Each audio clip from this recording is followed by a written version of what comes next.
Hello everybody, welcome back to Real Techniques. Today I'm going to show you a makeup tutorial using the new Everyday Essential brush set. I'm just going to pin my fringe out the way a little bit because I don't want to get makeup in it. Firstly, I'm going to take my 200 Expert Foundation brush and a bit of moisturiser. Just buff that into the skin. So this is the same brush as you will have seen in the orange, it's just got a new colourway. I'm then going to take a little bit of primer. This is the Revlon Photo Ready. I'm going to pop a little bit on the back of my hand. And I'm going to use a 200 Expert Foundation brush to work that into the skin as well.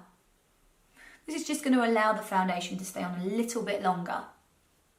I need all the help I can at the moment because I've had a little outbreak. We all get them. So really buff that into the skin. Then take a foundation of your choice. I've chosen the IT Cosmetics CC foundation and my colour is medium. And the same 200 Expert Foundation brush again. You're just going to buff that into the skin. I tend to start from the middle and buff outwards. I'm just pushing that over the skin where I might want a tiny bit more coverage. Let the brush do the work. It's really quite simple. Next, in with my 300 Deluxe Crease Brush and a little bit of Clarins Instant Light Concealer. I'm just going to run that under my eyes to lift a little bit, just where I get the dark circles. This brush fits perfectly in the orbital bone, so you can take it right the way around and the brush just glides really nicely. Now I have a couple of blemishes. I've got one almighty one there, so I'm just going to take my brush and push it over that area. So that rather than wipe it and move the product, I'm pushing the product into place.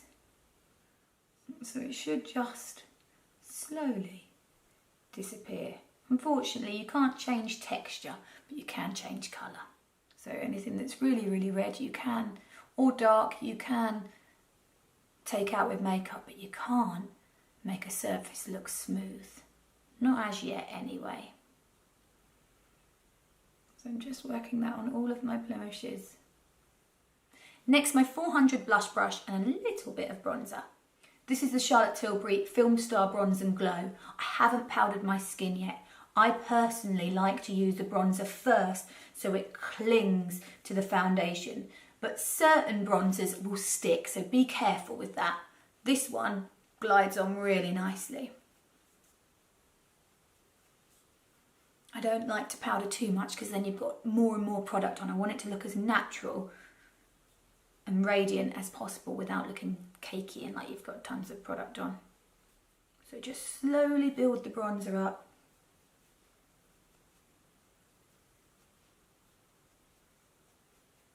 Next in with my 402 setting brush and a little bit of powder just to take down any shine. This is a makeup artist's favourite brush.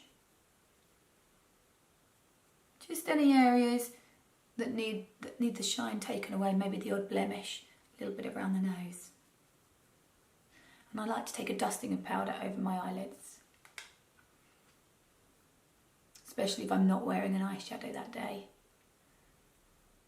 This powder is the Charlotte Tilbury Airbrush Flawless Finish. Sticking with my 402 setting brush, I'm going to go in with my highlighter from the bronzer.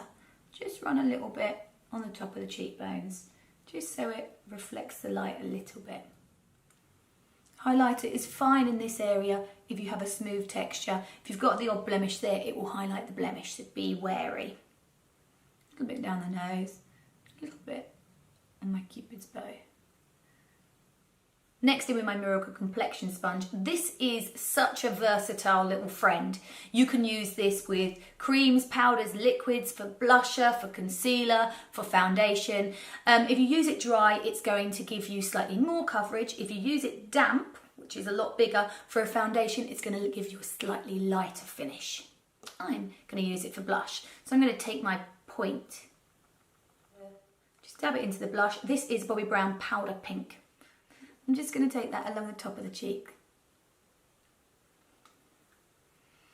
So it adds a natural blush, and I've gone for a cream product because it makes the skin look slightly more glowy.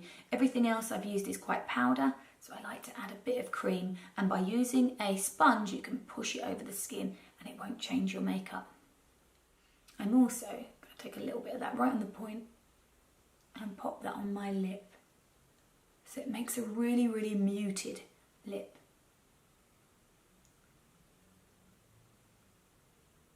That's still with the Bobbi Brown product. I'm just going to add some mascara to finish, and I will put in the description box the retailers that you can get it from. I literally love this set, and it was voted for by you guys. You chose what brushes you wanted to see in a set and we put them all together for you. Lists of where you can buy them and the retailers are below. And don't forget to give us some feedback of what you think of the new colours. Don't forget to like and subscribe, and I'll see you next time. Take care.